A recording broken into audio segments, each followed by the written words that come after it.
bagaimana menulis karya ilmiah tanpa terindikasi plagiat. Kita tahu bahwa plagiat itu menjadi satu yang tidak bisa ditolerir di dalam penulisan karya ilmiah, terutama skripsi, tesis, dan disertasi, serta penulisan jurnal. Karena persyaratan kesarjanaan, baik itu sarjana, magister maupun doktor, ketika karya ilmiahnya terindikasi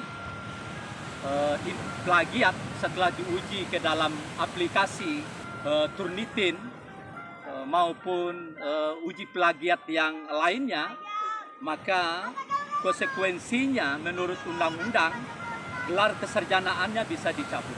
Itu tentu menjadi perhatian serius bagi kalangan akademisi untuk lebih mempersiapkan diri dalam penulisan karya ilmiah. Kita tahu bahwa tulisan karya ilmiah itu yang kita hadirkan itu merupakan karya monumental kita. Tentu kehati-hatian kita untuk melakukan penulisan jangan sampai terjebak di dalam urusan plagiat atau yang disebut copy paste. Kenapa? Karena dengan teknologi hari ini, ya, sumber-sumber yang terkait dengan tulisan karya ilmiah kita itu sudah berada di dunia maya, semua ada gitu ya. Jadi tidak bisa lagi kita manipulatif, tidak bisa lagi kita copy paste ketika tulisan kita dimasukkan ke dalam sistem uji plagiat, dia akan terekod dan dinyatakan plagiat. Maka itu perlu sangat hati-hati. Ya, pertanyaannya gitu ya, bagaimana cara kita terhindar di dalam penulisan karya ilmiah itu tidak terkategori plagiat. Yang pertama tentu ya sitasi gitu ya, referensi itu menjadi hal yang sangat urgent. Karena apa? Tidak mungkin sebuah karya ilmiah itu tidak berdasarkan referensi-referensi yang terkait dengan tulisan kita. Ya, jadi cara pengutipan itu juga ada mekanisme, baik itu pengutipan secara langsung maupun pengutipan secara tidak langsung. Kalau pengutipan langsung gitu ya, yang memang benar-benar sumber asli, itu langsung, yang tidak langsung itu dibutuhkan dengan langkah melakukan parafrase. Selanjutnya saya akan menyampaikan teknis yang secara sistematis dan tentu ini sangat bermanfaat bagi kita semua. Trik mudah kita menghindari plagiat pada penulisan karya ilmiah kita gitu ya. Secara praktis ya, secara praktis kita bisa melakukan. Saya beri contoh yang sangat simple dan ini bisa dikembangkan gitu ya. Kita bisa masuk ke Google gitu ya. Misalnya kita cari jurnal yang bisa menjadi referensi sesuai dengan tema yang kita tulis. Misalnya saya mengambil di Educated Journal Teknologi Pendidikan. Itu tentang pembelajaran literasi pengelolaan sampah. Jadi dari tulisan Andi Ahmad dan kawan-kawannya, saya ambil tulisan mereka, saya kutip sampai ke paragraf kerja, saya copy paste gitu ya. Oke, saya masukkan ke dalam Word gitu ya. Saya masukkan ke dalam Word, saya copy paste. Ini yang terjadi gitu ya. Dan referensi kutipannya di ujungnya ya adalah Adi gitu ya. Oke, setelah saya mengutip ini, saya coba kita tes gitu ya. Kalau ini secara langsung kita kutip tapi kita buat citasinya, kita rujuk gitu kan, apakah tergolong dalam plagiasi gitu ya. Kita bisa copy paste, masuk ke Google, cari cek plagiat. Nah, kita ambil yang sederhana, yang free gitu ya, yaitu dengan checker gitu ya, checker plagiarism checker gitu ya. Kita masukkan, nah, kita copy paste gitu ya, kita paste ya. Setelah kita unggah di dalam aplikasi checker plagiarism gitu ya, nah, kita cari ya, cek, nah, kita cek plagiarism tadi adalah kutipan asli gitu ya, kutipan asli, kutipan langsung, saya cek langsung, kita cek langsung ya. Kita ikuti saja gitu ya, yang di traffic light dia minta lampu merah, oke, kita verifikasi, oke.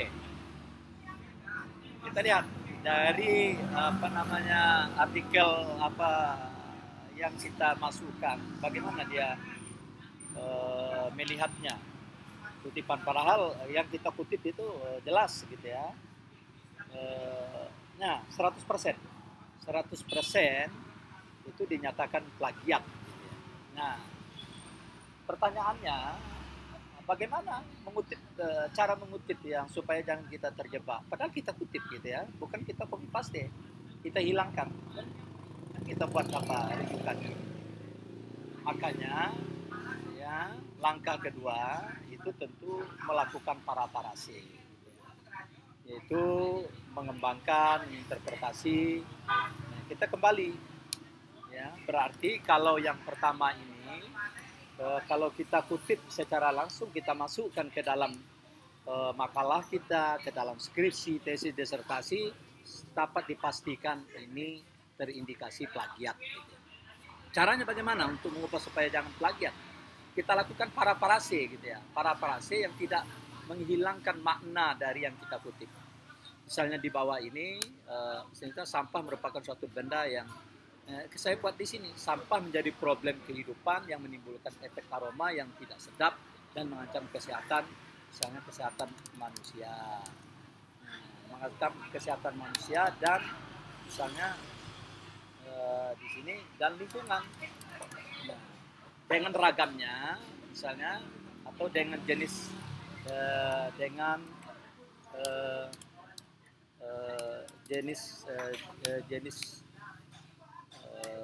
jenis sampah yaitu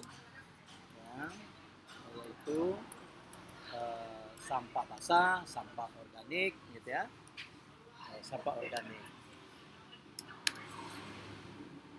ya. Untuk misalnya untuk mengolah sampah dapat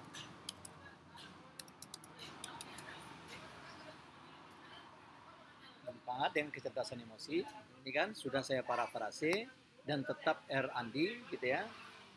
Coba sekarang ini dari hasil parafrase saya, tidak minimal, kita copy, kita masukkan lagi ke dalam cek plagiarism ya, paste ya.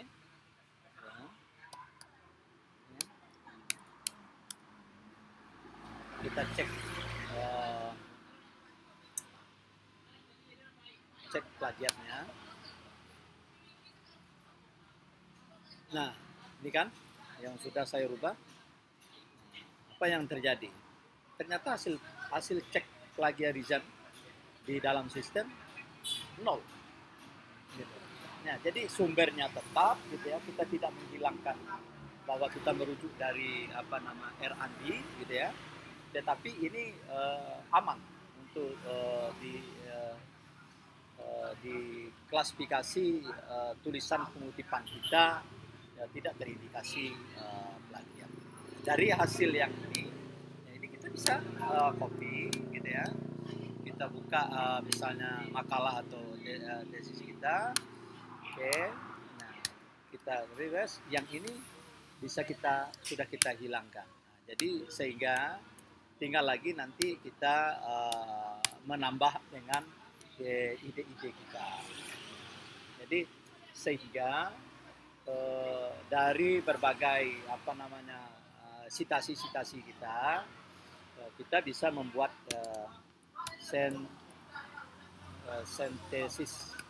sintesis istilahnya, pendapat kita tentang berbagai pandangan expert, berbagai pandangan expert. Nanti kita tuangkan ide-ide kita. Jadi begitu mudah untuk kita menghasilkan karya ilmiah dan tetap kita melakukan pengutipan gitu. Karena karya ilmiah itu dia tidak berjalan sendiri dan tetap harus ada rujukannya. Terima kasih, selamat mencoba.